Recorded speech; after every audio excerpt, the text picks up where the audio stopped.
میں آپ کو وہ ادب بتانا چاہتا ہوں کہ صحابہ کا طریقہ ہمارے لیے نقش قدم ہے، ہمارے لیے درس ہے۔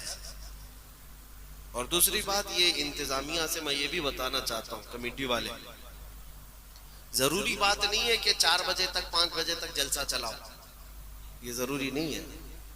بعض لوگوں کے دماغ میں ایسا بیٹھا ہوا ہے کہ جلسہ اگر 4 بجے 5 بجے تک چلا تو ہی کامیاب ہے۔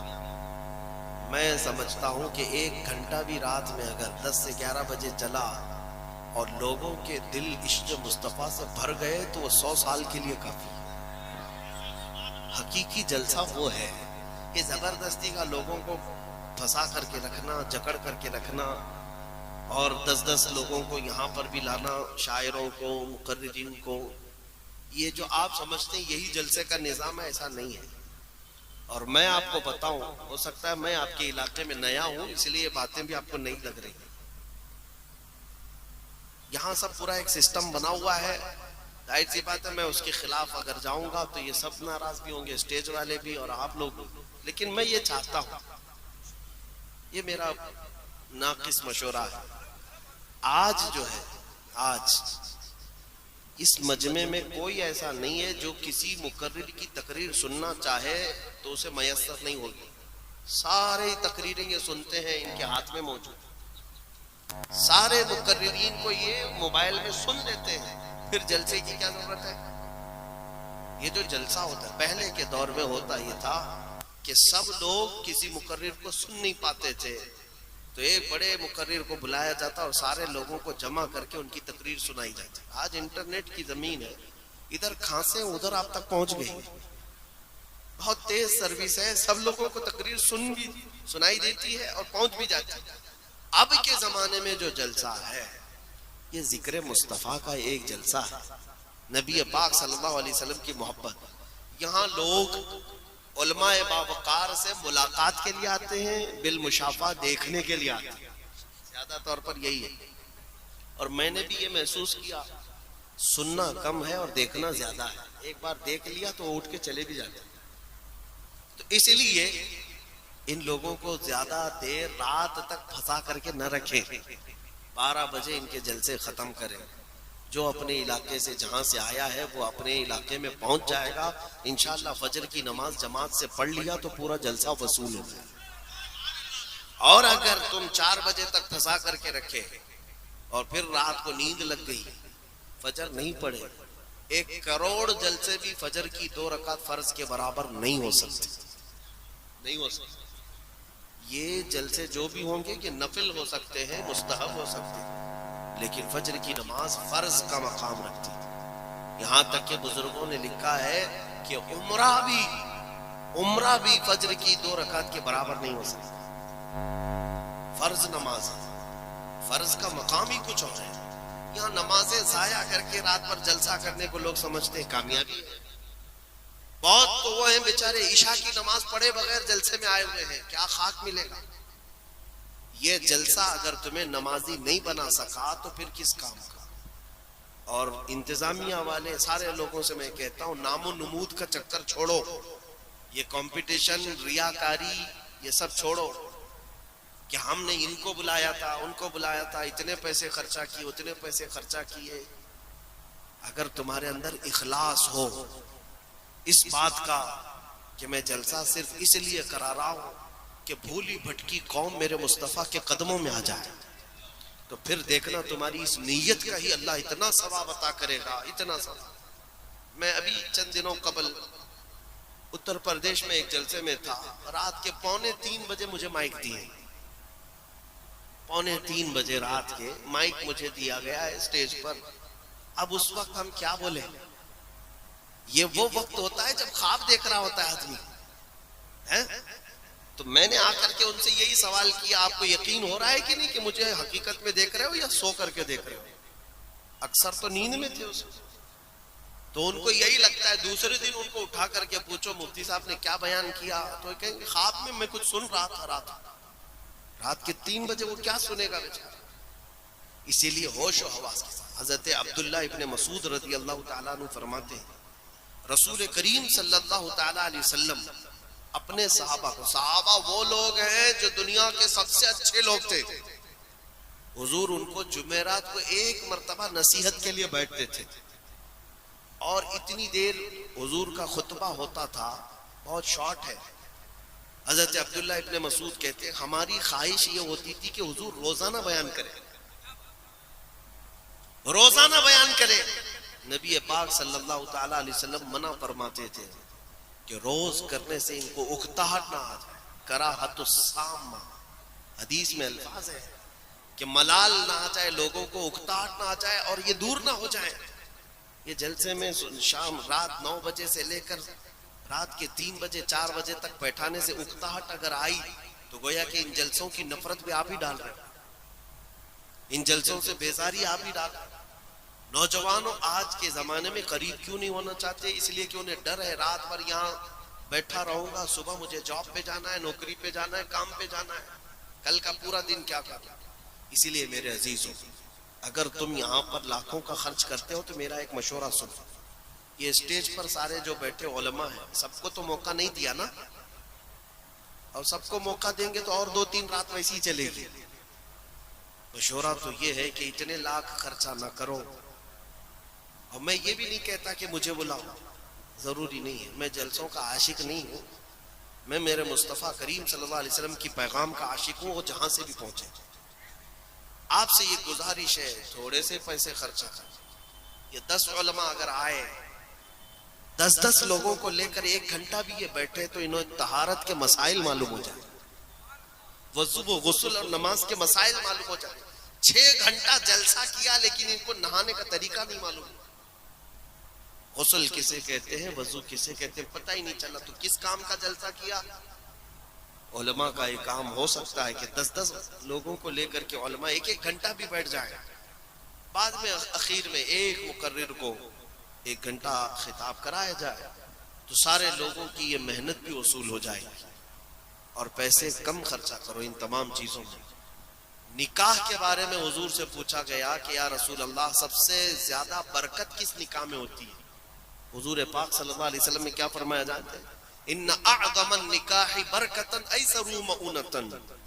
حضور فرماتے ہیں سب سے زیادہ اس نکاح میں برکت ہوتی ہے جس نکاح میں خرچہ کم کیا جائے گا, جس نکاح میں خرچہ کم کیا. نکاح تو ضروری چیز ہے, اس میں خرچہ کم کرنے پر برکت زیادہ ہے. تو یہاں پر بھی نام و نمود کے لیے, نمائش کے لیے, ریاکاری کے لیے پنڈال نہ سجاؤ. یہ بڑی بڑی چیزیں اسٹیج وغیرہ, ہاں ٹھیک ہے جتنا ہو سکتا ہے استطاعت کے مطابق کرے, علماء کی عزت وقار. لیکن یہ رات بھر کے جلسوں کو کمیٹی والوں کے جو دماغ میں بیٹھی ہوئی چیزیں وہ میں ہٹانا چاہتا ہوں. تم نے اگر رات کے 12 بجے بھی جلسہ ختم کیا اور اس جلسے سے 4 بھی نمازی بن گئے تو تمہاری بخشش کا ذریعہ ہو گیا, تمہاری نجات کا ذریعہ بن گیا. اس لیے کوشش یہ کرو کہ جاگتے جاگتے لوگوں کے دلوں تک پیغام پہنچ جائے, سستی اور کاہلی میں نہیں. اور ایک بات, اکثر جو ہے میں ان علاقوں میں ابھی جلسے کر رہا ہوں تو سٹیج پر آتے ہیں, ورنہ برسوں سے میں آج کا مقرر نہیں, الحمدللہ پچھلے 18 سال سے میں خطاب کر رہا ہوں. لیکن میرا سب سے زیادہ شوق مسجد میں بیان کرنے کا. اس کی وجہ یہ ہے کہ جتنے لوگ مسجد میں بیان کے لیے بیٹھتے ہیں, سننے کے لیے, سب وضو کے ساتھ بیٹھتے ہیں, طہارت کے ساتھ بیٹھتے ہیں, اور مسجد میں روحانیت الگ ہوتی ہے اور وہاں ایک وقار ہوتا ہے. اور جلسوں کا حال ایسا بنا لیا گیا, پان کھاتے ہوئے بیٹھے, گٹکا تھوکتے ہوئے بیٹھے, بیڑی سگریٹ کر کے آ رہے ہیں اور پھر محفل رسول میں بیٹھ رہے ہیں. میرے عزیزو, کیا یہ محفل رسول کے آداب ہے؟ یہ مجلس رسول کے آداب ہے؟ میں نے شیخ محدث دہلوی کے متعلق سنا کہ وہ میلاد سننے کے بڑے شوقین تھے. ایک بار حقہ پی رہے تھے, مباح حقے کی بات کر رہا ہوں, حقہ پی رہے تھے, ان کو قریب میں کہیں میلاد کے پڑھنے کی آواز آئی, حضور کی تعریف کوئی پڑھ رہا تھا.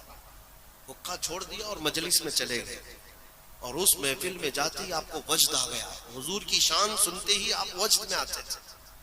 آنکھیں بند ہوئی تو دیکھا حضور پاک صلی اللہ علیہ وسلم مجلس میں تشریف لائے اور شیخ محدث دہلوی کی طرف دیکھ نہیں رہے, اور آپ کہتے ہیں میں ادھر سے ادھر سے حضور کی طرف دیکھا تو حضور نے میری طرف دیکھا لیکن چہرہ بالکل لال تھا، سرخ تھا.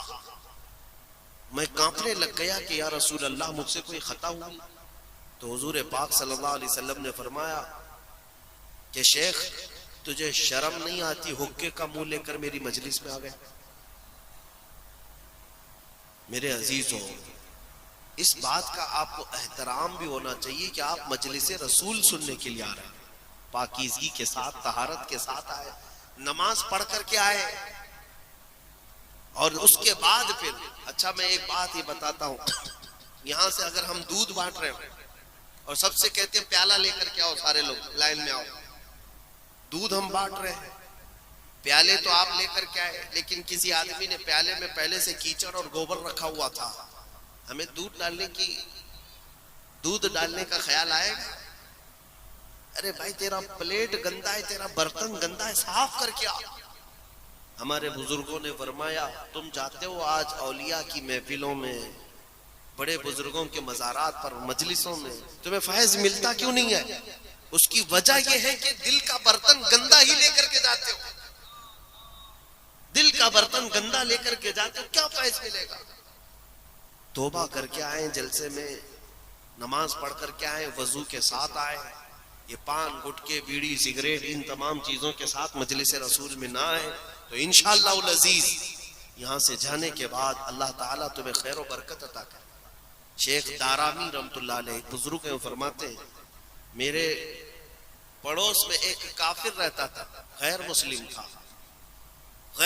تھا، وہ اسے چڑ تھی بہت اسلام سے.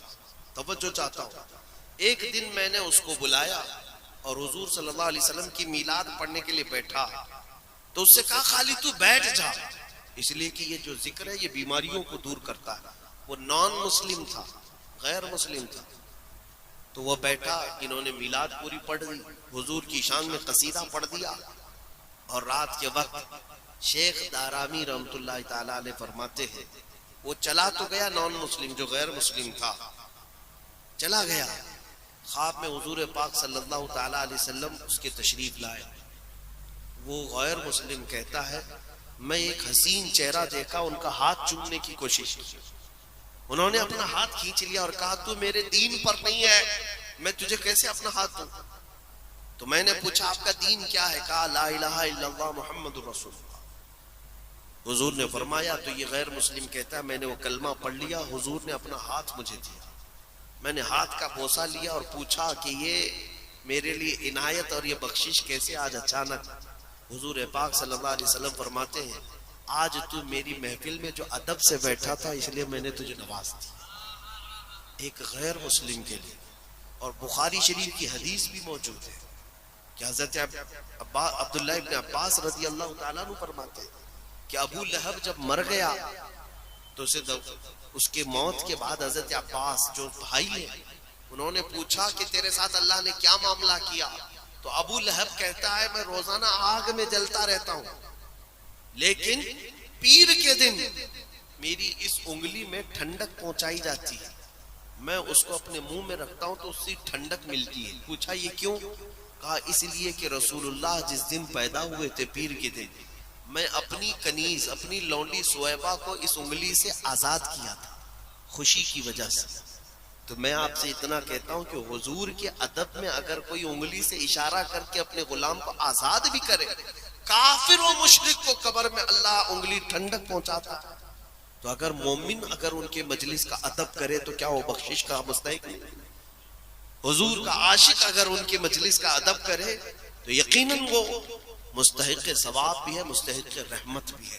اس لیے میرے عزیزوں مجلسوں میں جاؤ تو ادب کے ساتھ اور حضور صلی اللہ تعالی علیہ وسلم کی محبت میں آؤ، اور جانے سے پہلے یہ تمنا کر کے جانا میرے آقا آؤ کہ مدت ہوئی ہے تیری راہ میں آنکھیاں بچھاتے بچھاتے، سنا ہے آپ ہر عاشق کے گھر تشریف لاتے ہیں، میرے گھر میں بھی ہو جائے چراغاں یا رسول اللہ.